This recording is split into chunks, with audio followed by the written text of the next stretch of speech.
Of course, in addition to slip angle, there's such a thing as slip ratio, which is in the longitudinal direction. So if you think of a drag car, when it's getting off the line, its tyre sidewall will deflect longitudinally, and that will give it a slip ratio where the center of the wheel will spin faster than the outside of the wheel. It will actually have a faster rotational speed.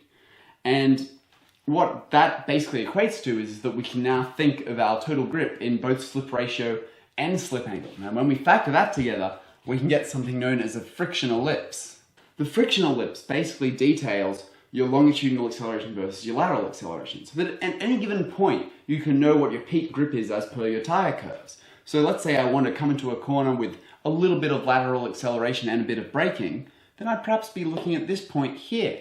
Or maybe if I'm accelerating, look at this point here. Depending on convention, it could be the opposite way around, but you get the idea.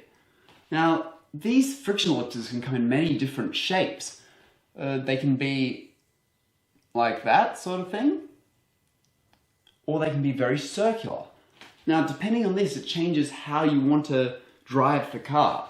A friction ellipse with very pointy corners like this, I believe the old Michelin F1 tires used to run this. Back when they were Michelin and Bridgestone, the main difference was that one of them had a very round frictional ellipse, one of them actually had a fairly square one. And it meant that you can drive this car faster by actually braking into corners or accelerating out of corners. Whereas one with a circular ellipse, you kind of want to be sort of doing one or the other. You don't want to combine.